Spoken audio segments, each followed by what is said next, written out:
Perfect.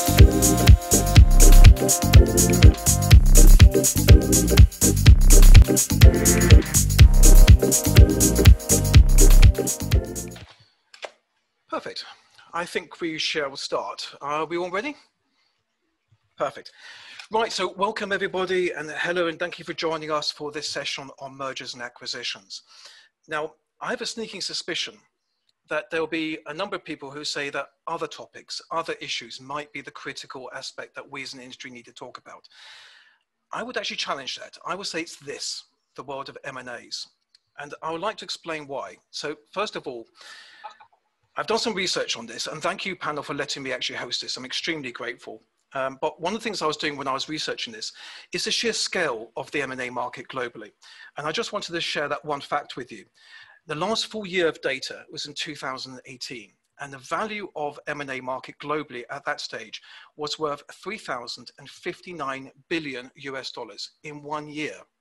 And that's not even the big year, by the way. If you want a bigger number, go back to 2015. And even that year gets dwarfed by some of the actual figures you see in previous decades. So it has an enormous impact.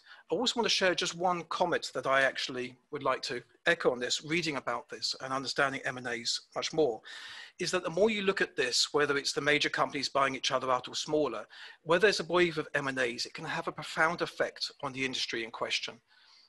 So are we going to be facing a world of M&As in the relocation industry in the years to come? I don't know.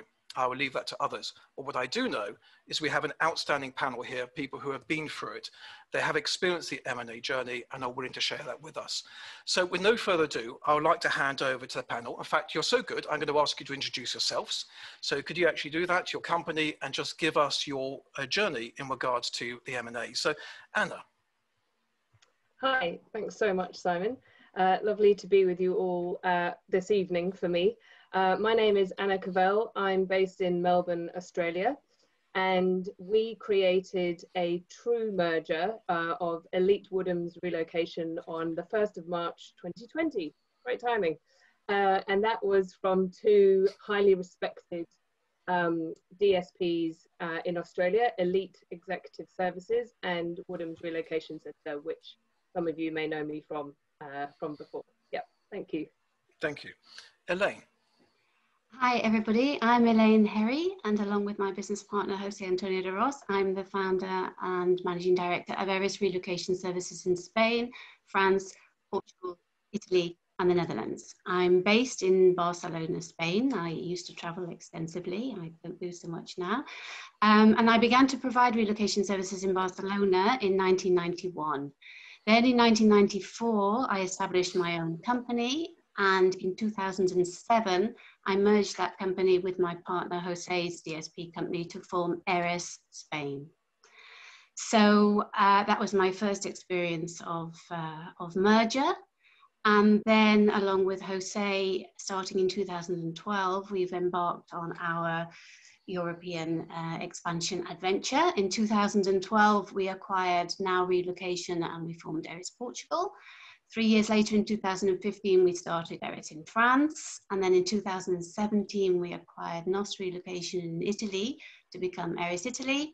And in January 2020, we acquired iMobility in Holland to become Eris Netherlands, and watch this space. It's been a great international journey, very exciting and rewarding, and I'm looking forward to sharing some of the experience with you today. That's quite a journey, thank you. Brian. Hi everyone, just like Elaine, I also have a business partner, Frank Morley, and together we were consultants to a DSP in Ireland, Corporate Care Relocation. And after some time in that role, we bought the company. So it was in the nature of a management buyout as much as an acquisition. And that was 3 years ago. The following couple of years, we were growing very well, and we decided to make an acquisition. And we acquired a relocation bureau. And many of you know Francina Byrne, it was her company in Dublin. So we've had 2 acquisitions in 3 years, which is quite enough for anybody, I think. But I look forward to sharing your experiences. Fantastic. Thank you all. This is going to be a great session. I can feel it already. So, Brian, can I stay with you?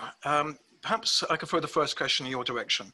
Sure. Can you offer some insight as to what's driving the desire for M&A activity? Okay, yeah. Well, as you mentioned, I think it is a global trend, and it's in all industries. And even speaking to other service providers in Ireland at the moment, anybody involved in M&A activity is really busy, even despite COVID. And I think COVID is accelerating that merger and acquisition activity. We've seen it recently in our own industry. We've just heard from each of us. We've been involved in something in the last year alone. And we've also seen Serva and Cartus being involved in it. So two of the biggest companies in our industry getting involved in this area. So I think it's a global trend that will definitely impact all of us. And I think we'll see a lot more of it in the year ahead. So I was thinking about, first of all, on the seller side, why do people sell their business, and where do these acquisitions come from? And I guess there's always going to be companies for sale. People who have built value in their business will want to realize that value at some point. And I think that's often a key driver towards a company becoming available. And let's face it, money talks. I think if you go to most companies and you offer them a crazy amount of money, you'll probably be able to buy them. So there's always that possibility. Business people are looking to maximize their value. I think there's an interesting dynamic in the relocation business at the moment. Many of the companies that are out there, especially DSPs, were founded around 30 years ago. They're managed by their owners, and those people in general are coming towards retirement at this point. So I do think that is driving some opportunities. If you are in that situation, you've lived through 9/11, you've lived through a global recession, and now you're living through COVID, you must be getting to the point of saying, why do I continue every day? And we see that in other industries, even in Ireland. Like there are people who own pubs in Ireland and who've owned them for generations who are considering just giving up. And if you give up on an Irish pub, it's possible to give up on anything. So I definitely think there's a particular dynamic about companies coming to market in this industry. I guess more importantly from our point of view is to why did we buy into global mobility in the first place? So like I said, we were from outside the industry. Frank and I worked in the tech industry for years, and we bought a company in mobility. We did consider just setting up on our own, but we had to consider the barriers to entry into the industry. And it's much easier to overcome those barriers to entry if you buy an existing business rather than set up on your own. And the first thing that comes to mind is access to customers. Any of us who work with the RMCs would realize that they all have maybe 100 suppliers around the world.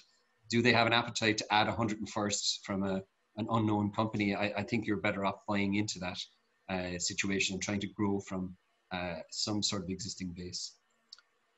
Also, everything we do is based on our teams. This is a people-centric industry, so buying, if you like, a trained team, acquiring a company that has already people with experience is very important to us. I think finally then systems and processes are becoming more and more important, and I think the companies that will be acquired in the future will be ones that are run very strictly and very well using good technologies and systems. So that was really the situation when we bought Corporate Care to get into the industry.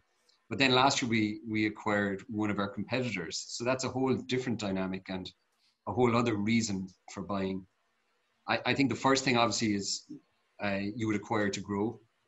And we were growing quite nicely organically, but it gives you a step change. It gives you a jump in your growth. And it also positions you maybe for future anticipated growth by adding extra resources to your team. Obviously, if you're buying into that growth, you're gaining market share, and that is important, I think. What the market share does is it gives you the scale and strength within a market. And if you're the biggest DSP in a country or one of the top two, you're probably going to be on every RFQ that goes out there. So, scale brings with it even further opportunity to grow even further. And that was something we were conscious of. I think enhancing your reputation is potentially an outcome. And by us buying a business that was run by an industry leader like Francine, I think there was a halo effect around that. And we benefited from her reputation. And certainly anybody who heard that we had made that acquisition was very complimentary about that existing business. So that certainly added to our reputation overall. I think the two last points I would have, economies of scale. We had an existing business that was running very well. If you add another business on top of that, you don't need double the admin staff. You don't need double the office space. You don't need two systems. So there are economies of scale, which make everything more efficient in the long run. Although we'll be talking about integration later. So maybe short-term pain for long-term gain. And then finally, I would say that you can do this for geographic expansion. Now, Elaine is better positioned to talk about that because she's covered much more of the globe than we have. But even within a country, you can do that for, you can make an acquisition to gain in geography. So corporate care relocation was very strong in Cork and cities outside of Dublin, the capital, whereas Relocation Bureau was strong in Dublin. So by combining the two, you really covered the geography very well. So I think that's kind of a random list of reasons that we got involved. Maybe the others have some comments. No, fantastic. That's very conclusive. Thank you. Actually, on these questions, what I'd like to do is show it to the other two panelists as well. So Elaine, Anna, is there anything you would like to add to that? I think our clients, you know, as relocation companies, we have very, very big clients. And I think as time goes on, they feel more secure and more safe having bigger providers. Relocation companies traditionally have started off as being very small. And so I think the trend for acquisition is also good from that point of view as well. And also RMCs who I think like to have one provider covering more than one destination. It makes life easier for them too. Comment. Anna, anything you'd like to add? Yes, I just echo the point about geographic one-stop shop. And also for us, in the case of a merger, it's often the notion of stronger together, and also recognizing that you don't want to lose the brand equity that's been built up over quite a number of years. So instead of just steamrolling and absorbing one, you want to maintain that brand value that has been accumulated. Yep, fair comment. Thank you. Actually, Elaine, can I come back to you for another question? Can you offer some insight into the process of due diligence? Yes, I will try. Lovely subject. Well, it sort of sounds a bit heavy, doesn't it? You due diligence, like, you know, it's something that you have to do. But really, these decisions, you know, when you get into mergers and acquisitions, they're the biggest decisions I think we ever take and the most expensive ones. So there's quite a lot of motivation there. It's like buying a house, you know, you don't want to find 6 months down the line that the roof falls in. And the more effort you can put into the preparation and checking every detail so you really know what you're getting into, the better, I think. And it also helps you to feel more relaxed and in control about what you're doing. And I think if you're buying a company or you're merging with a company in your own country, then the due diligence is pretty traditional now, if you like. I mean, you look at the results, you look at the clients, you look at that company in depth. For us, our due diligence started a long way before that. We never actually sat down, Jose and I, to decide that we were going to embark on this European expansion plan. It actually all began in Eura, like all things do. In those meetings that we used to have with the supply chain managers, you know, where you sit down and with the RMCs and you talk about your performance and your clients. And one of these supply chain managers from one of these RMCs said to us, you know, you're doing a great job in Spain. Couldn't you cover Portugal as well? It's, you know, it's only next door and it's a low volume market. And, you know, it would be great for us if you could help us with that. And that meeting really, well, you know, changed our future. I mean, from there, we decided that the best way to provide a service in Portugal was to acquire a company. And we had a lot, but we didn't have the local knowledge we needed. We didn't know anything about Portugal. And so we decided that the way forward was to actually acquire a company. So from there, we listed basically what we were looking for. We listed our criteria. We knew there was a need. It was a client-led decision because we'd got that idea from our contacts with the RMCs. So we put together a list of companies, DSP companies in Portugal that we thought could give us what we were looking for, direct clients and the local knowledge. And we went to visit them. We did a tour of Portugal. We went to visit 6 or 7 companies on their ground, and we chatted and talked to them and got different perspectives about the challenges in the Portuguese market, the opportunities, a bit of a sort of SWOT analysis, for each of those companies. And from there, we drew up a list of the ones where we felt there was the closest fit. And really here we were talking about not just the clients and as well as the numbers, we were also looking for that cultural fit, that personal fit, the people that we felt right. And so from there, it was really a case of then saying, right, well, okay, we're more informed about the Portuguese market now. Let's sign a non-disclosure agreement and let's get into the real due diligence. Now let's look at what we actually looked at was the past 3 years results, the current year's forecast and the next 2 years forecast. We looked at the team organization, we looked at salaries and costs, we looked at the shareholder structure, obviously, any debts. And this is the area where you really sort of get down into the detail. And I think my advice here is that, you can really maybe need to get expert advice on this part of it to make sure that you don't miss anything. But then, you also need to bear in mind that you really are the only ones who really know your market and are going to really ask the right questions to get the information that you need. And the experts can help you with the legal side, and they can help you with the accountancy side and the numbers. But you are going to have to ask the right questions to get you the information to tell you if there's any risks up there, any threats coming around the corner. Is there any legislation on the way that's going to change the way you deliver your services? Yeah, good point. I can see due diligence is one of those things that can vary perhaps from country to country or company to company, which is why I throw it back to the other two, Brian and Anna. Have you got anything else that you'd like to add to that from your perspective? Yes, I think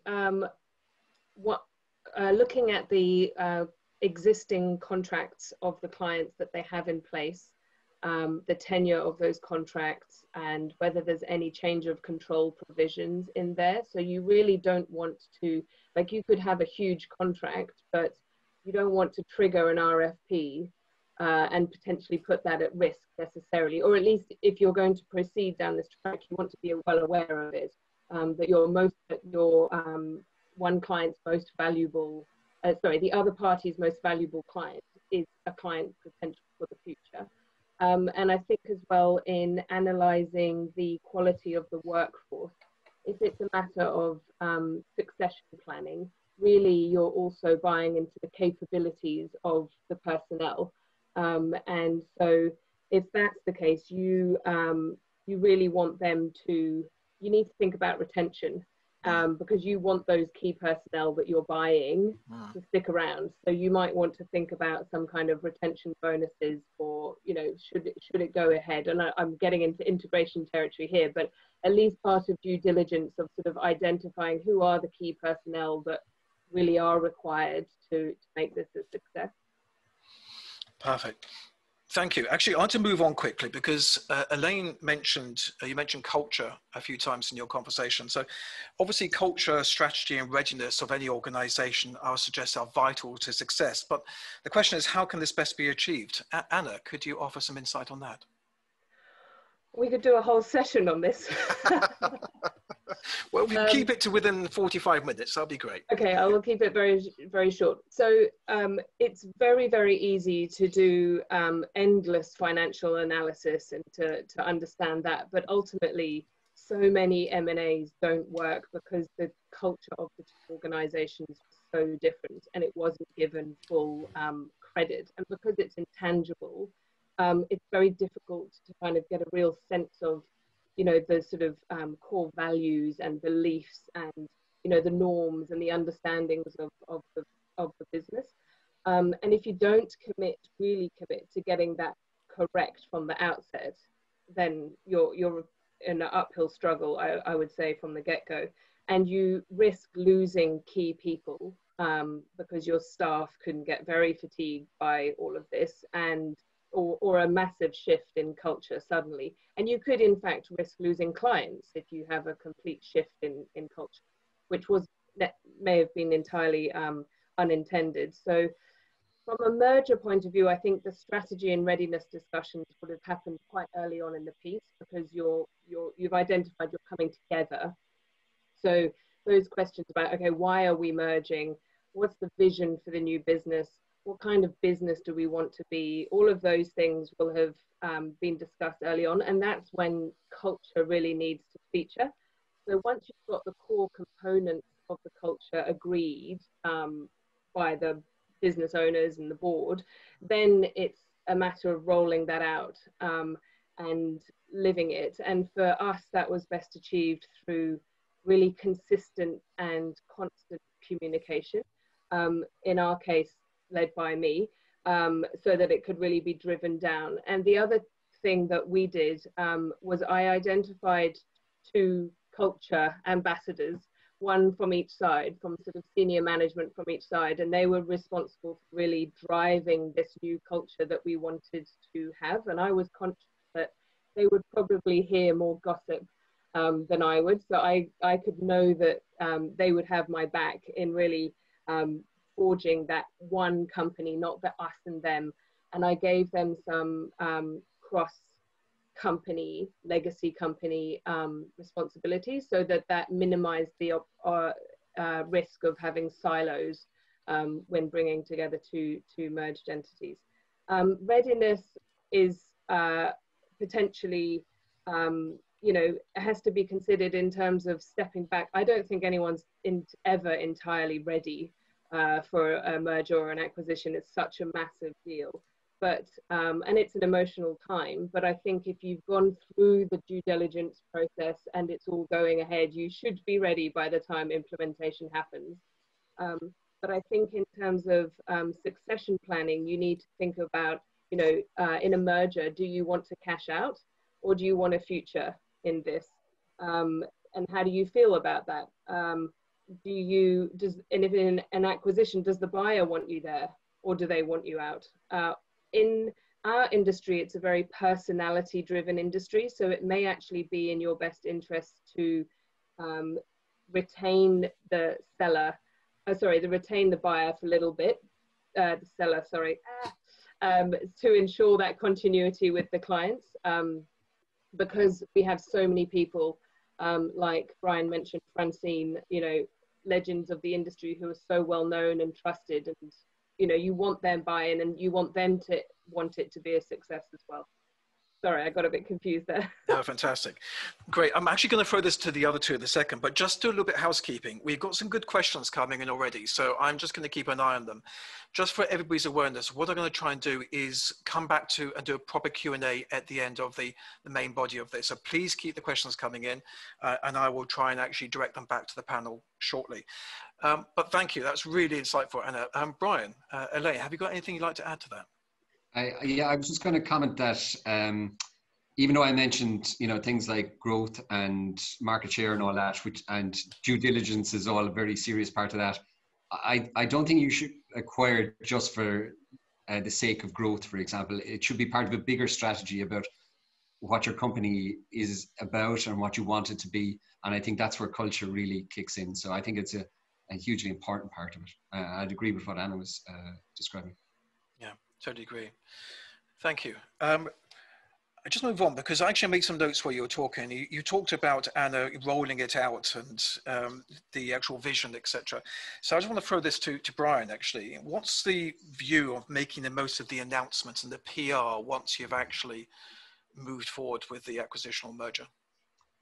Yeah, and I know there are varying views on this and you can approach it different ways, but our thoughts at least were on the timing of the announcement, if at all possible, that you would announce this around EURA or ERC or some big gathering of the industry.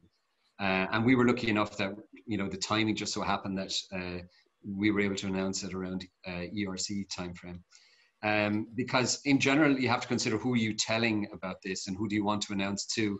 And we felt that we only really need to tell people in the industry. We weren't taking out a front page ad in the national newspapers. You know, most people don't really care about this stuff, but people in the industry do care. And we felt we needed to be prepared to speak to them and accurately to them. So one simple thing was, do we have all of our mailing lists up to date? And are we ready to go with an announcement? And to have the announcement written in advance and be ready just to press a button. Because you have enough other things going on the contractual side that it's easy to overlook an announcement and the importance of that. And the area that we had a debate around was really how secret do you keep all of this? So in both cases that we were involved in, we had a non-disclosure agreement in place, and we didn't want to announce anything or say anything to anybody until the deal was signed and we were ready to make a formal announcement. And there is another view where, you know, you could announce to some of your big customers privately in advance, but then if you deal with lots of big customers, you know, who are your favorites or who do you pick? Also, a deal can fall through right up to the last minute. And, you know, there can be hiccups. There could be somebody else get wind of a deal and then suddenly make a counter proposal. And all of a sudden, your deal doesn't happen. And I'm sure, like, we heard lots about Serva and Cartus, and, you know, maybe they would prefer that nobody had heard anything about that because there were announcements made before everything was fully done. Now, that's a much different scale to us. We can keep things a little quieter. We, in the second case of an acquisition, we did have a leak, and we were ready for that because we realized you can't always keep everything secret in a very people-oriented business where lots of people talk to each other. But we addressed that, and we did fall back on the non-disclosure agreement and ask the person who had heard this rumor, which was true, please don't say anything, because we are all bound by non-disclosure agreements. And they did respect that, which was fantastic. So that when we did get to communicate, it was news because it was new to everybody. And we followed up very quickly, though. After a written announcement by email, we followed up with conference calls, meetings in person, and in particular with the customers that we hadn't dealt with before, so the new clients that we were hoping to gain. And we had a series of frequently asked questions to support all that. So we kind of thought through what might they ask us as soon as we have these questions about integration and other topics.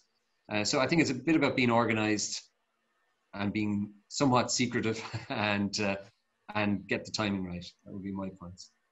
Perfect. Again, the panelist, is there a difference in geography on this? So again, the way that Brian addressed that, would that have been different for yourself, or is that a common truth?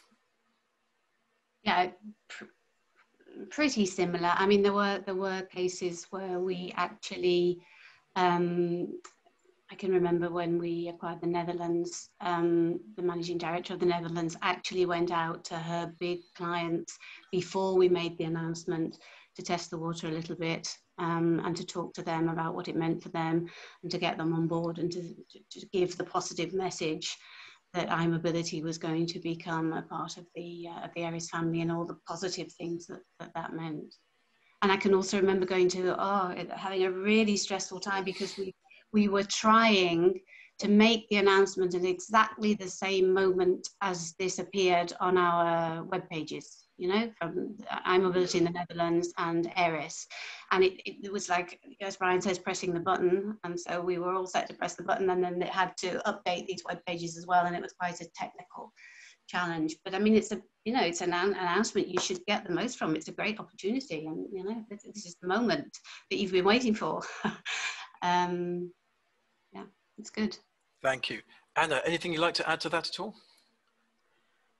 Just that on the whole, people don't love change, even though you think it's the best thing ever and the most exciting thing to happen. A lot of time people are like, what does this mean for me? So I fully respect Brian's tactics on how they handled it. We actually did it a little bit differently insofar as we did call some of our key clients ahead of time, not too far ahead of time, but it gave us an opportunity to sound them out and to answer any questions and concerns they had, so that then we could be prepared for that if it came to the wider market.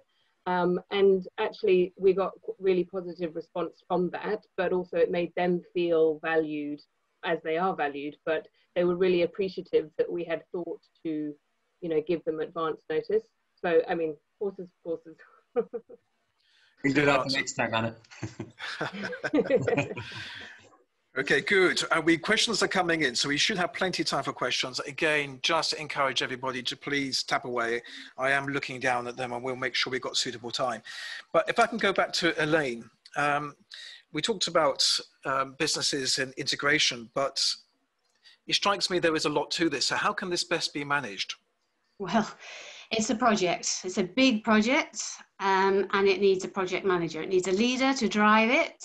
And you need to have a plan and with deadlines, I think. I mean, you start thinking about this before you sign your agreement, and you carry on thinking, well, you never stop thinking. I mean, we started acquiring companies 8 years ago, and I think we're still integrating now. I think if you take one piece of advice from me in this, is you get a German project manager on this. We have our global business manager is German, and she is so driven and methodical, and you know, she just drives things through, and she pushes every detail. But just as Anna was talking about having she appointed cultural ambassadors.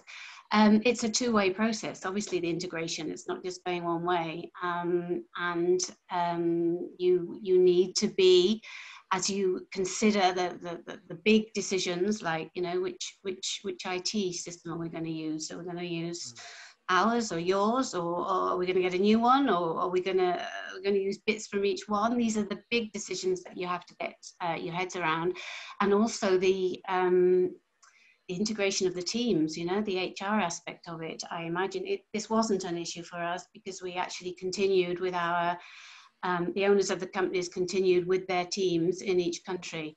But I imagine that, you know, if you are taking over a competitor, or there may be some streamlining of the team to do, then communication becomes very important, and you've got to keep people informed of what you're doing, and that's a big part of the integration plan.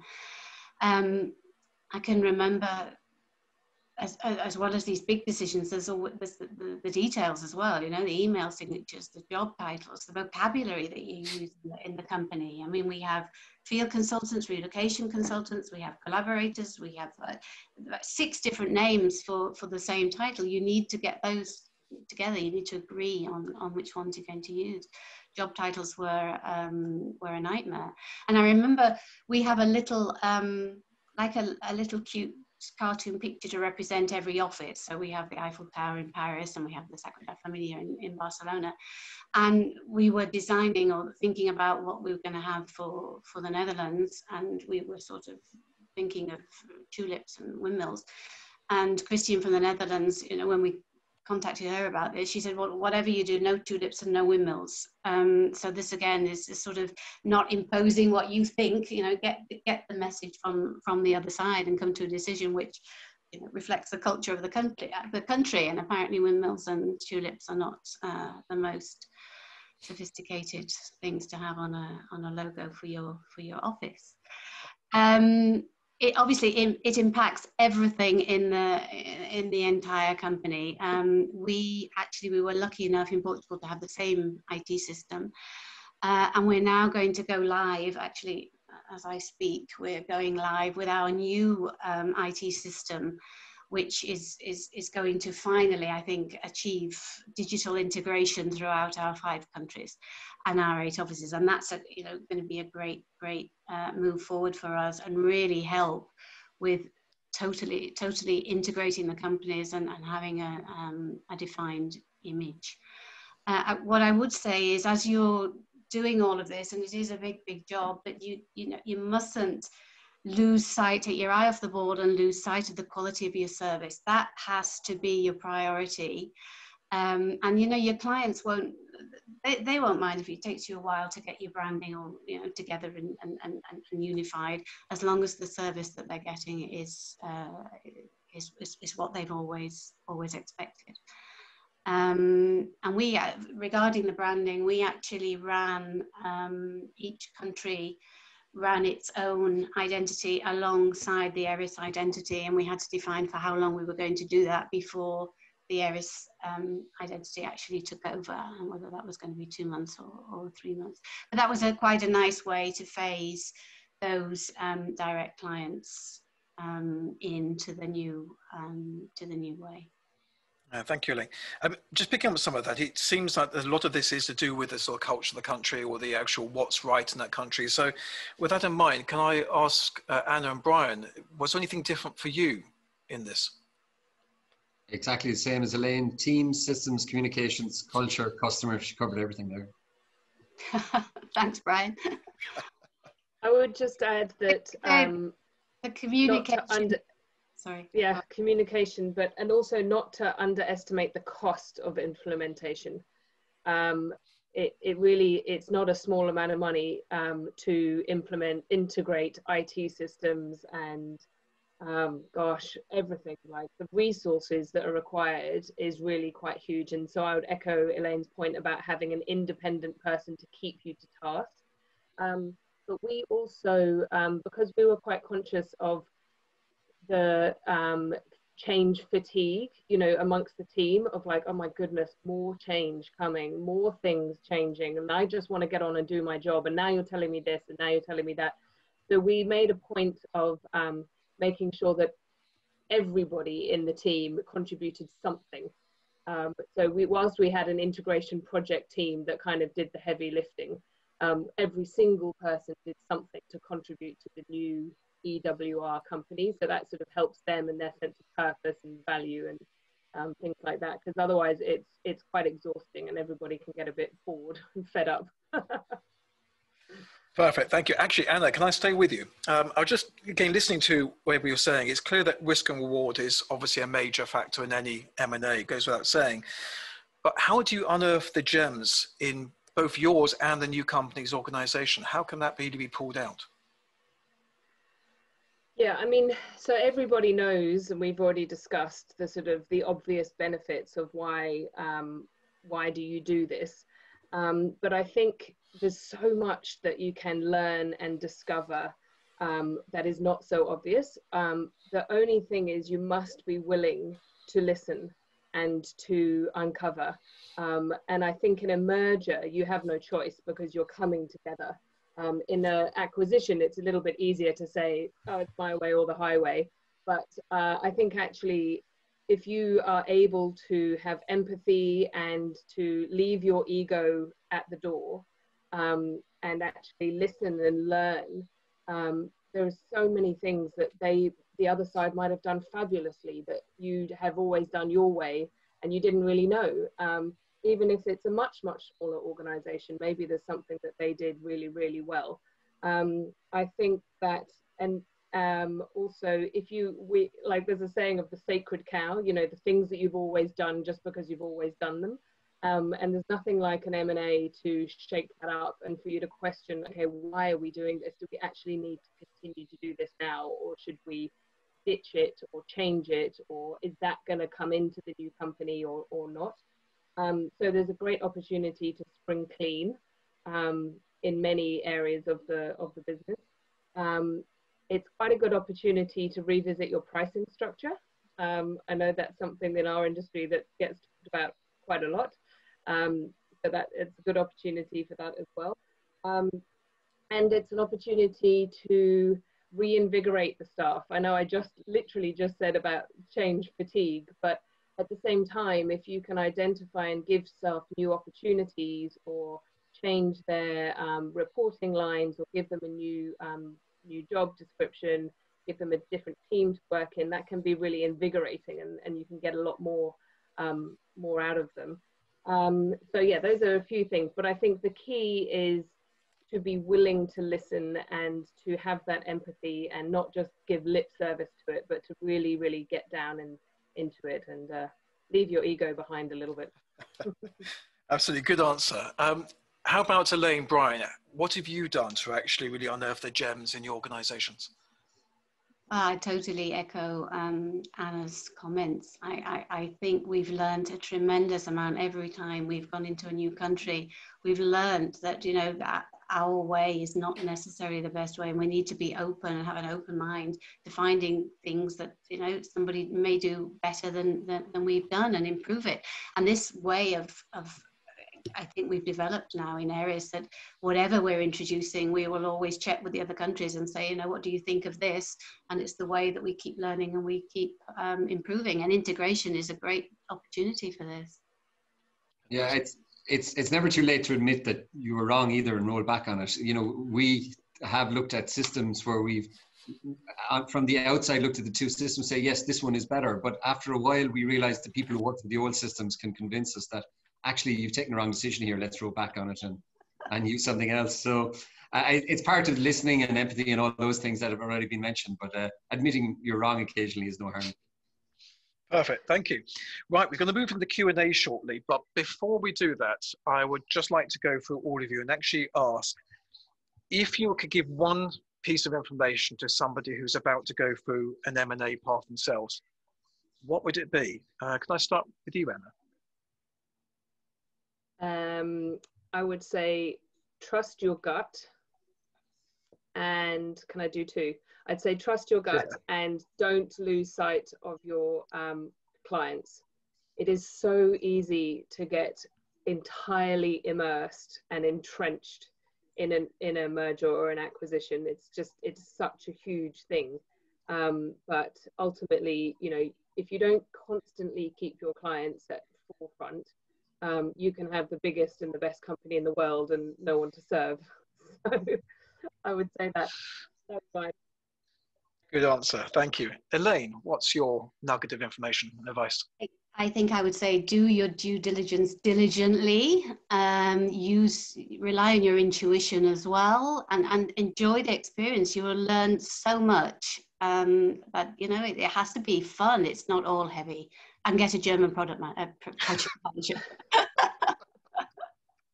And Brian, what would be your one piece of advice? You can't do this on your own, so you are going to need expert help. So I would say choose those experts carefully. You know, there's a difference between a commercial lawyer who's involved in M&A activity than, you know, your family lawyer, and there's a difference between an accountant who's involved in this than your standard day-to-day business activity. And having the right experts around us really helped us. Perfect, thank you. Right, we're going to move into a bit of a Q&A. So what I'm going to do is, there's a question I want to ask, which I'm going to throw to you first, and then we'll go for what we've got. But the question that I'd like to ask you is, would you do this again if you were given the chance? Yes. Yes. Really? It's Definitely. that simple? Yeah? Yeah. Yeah. Although I don't know whether I'm undecided. Do you merge 2 weeks prior to a pandemic starting or not? In some respects, it's been great timing because there's nothing like a downturn to get everything in order, the integration in order. But at the same time, it's probably the worst timing as well. But yes, I would absolutely do it again. Okay, perfect. Right, let's just go through some of the questions we got. And again, can I ask everybody to please put some questions forward? If we don't get through all of them today, what I do is I ask the panelists to reply to them post this event. We have a question here. With the current slowdown, with values reducing due to profit reductions, how does one leave a legacy for the correct value? That's an interesting question. Where should we start? Brian, do you have any views around that? Yeah, I think there's some opportunities at the moment to prove your value, because if you have survived COVID, there's value in your business already. You had to be a good business going into it to come out of it with any strength. And also, Elaine mentioned earlier about how she was looking at the due diligence of a business, and she was looking at a couple of years past, maybe 3 years past the current year, and the plan for the future. So if you take something like COVID to be a temporary aberration, albeit maybe a year or even 2 years in terms of timing, you can prove to people that, look, I can get back to where I was and I can get back stronger. And the people who come out stronger maybe are in a better market position. So I think as a seller, there's probably, there is a sales pitch to claim that you're in a better position and have proven your value even more in hard times. Perfect. Anna, Elaine, what would you like to add to that question? Well, I think, you know, it's just such an uncertain time at the moment that anybody who's looking at acquiring at the moment, I think, has to factor something into their agreement that allows for some kind of flexibility, you know, to go back and look at things if things don't work out as planned. I mean, it's always the case to a certain extent that selling companies will say, you know, the best is yet to come. We've invested all of this and this is what we're going to see in the future. And the buying companies will always say, yes, but that's very well, but we haven't seen it yet. So it's always a kind of a negotiation. But I think building some flexibility in at the moment is especially relevant. Good answer. Thank you. Next question. During mergers and acquisitions, how much importance is given to the quality certifications and the industry accolades as opposed to the cultural fit? Anna? I would say certifications, certainly such as ISO 9001 or EGQS, Euro's very own global quality seal, which I believe is based on ISO 9001.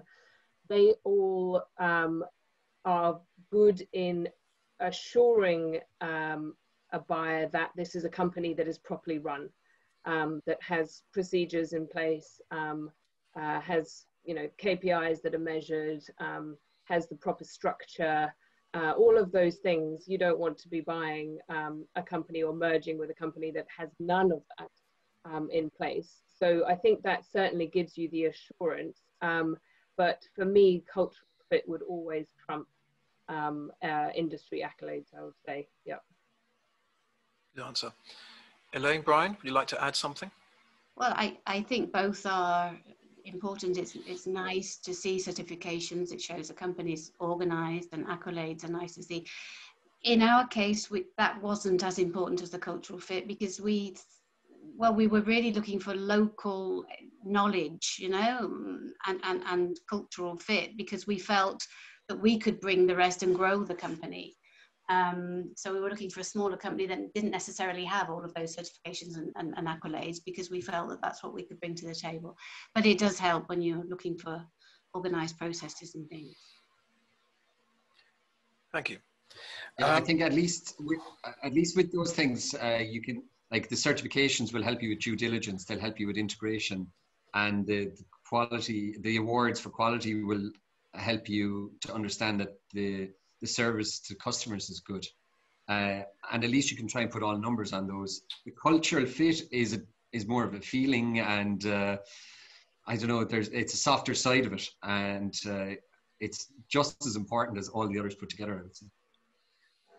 Thank you. There are one more questions here, but I would just like to add a question to myself as well. And that is, what steps would any company who is planning on selling, what should they do in advance of any initial merger, acquisition, conversation to make it easier for them and for you? So what could they do to actually make it easier for the company coming in to look to acquire? Elaine? Well, I think they could make sure that they're organized, you know, that everything is sorted out, like Brian just said. You know, if they have quality certifications, then it helps, because they'll have the processes that you can see. The accounts will all be clear and well presented, and that saves time. And you know, the due diligence part is much easier if they've done that. Perfect. Anna? Yes, I would agree with that. I mean, I think there are some companies that may have thought that they're putting themselves on the market for quite some time. So they may have been dressed for sale as such, which is also something that needs to be quite sort of concisely reviewed in the due diligence part.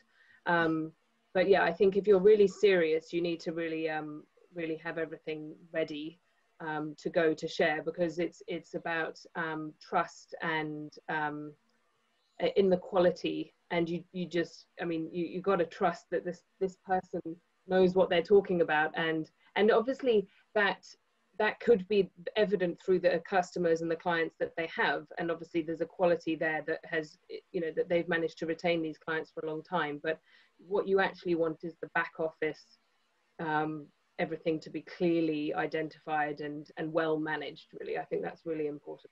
No, very valid. Thank you. Brian, is there anything you'd like to add to that? Well, I would just say, yeah, like Elaine said, be prepared, but I'm going to send in my commercial lawyer and my accountant, so you might as well be prepared by having your own guys ready to talk about it. So it's preparation. Perfect. Thank you. I've got a specific question here aimed at Elaine, so straight to you. Question is, did you handle due diligence the same way for each acquisition, or were there key learnings from the previous buys? Oh yes, we certainly got better as we went along. No. The more you do this, the better you get. There's no doubt about that. Portugal was the first one. The due diligence we did in France, for example, taught us that we couldn't find a good fit there in France. So we set up our own company from scratch there.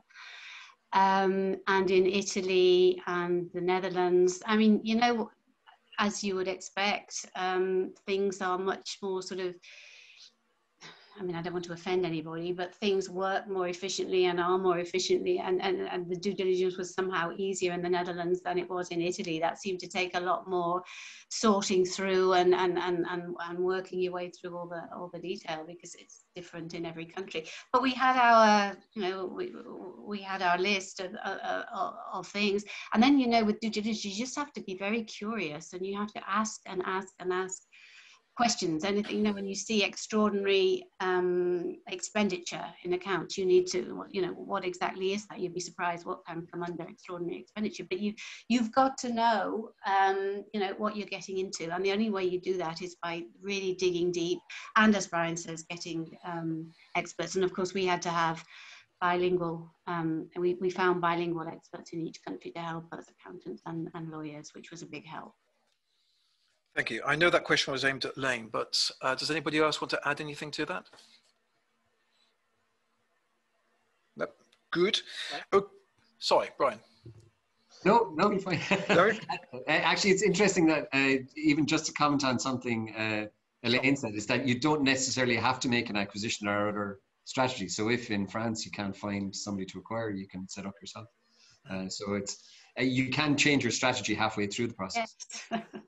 Yeah, no Actually, and, that and links, also to add to that, you can have, I think it's important to not get too emotionally involved in the early conversations. You might, because it's very easy to get really excited about something and to want something a lot, and a lot of deals just don't end up coming to fruition for whatever reasons.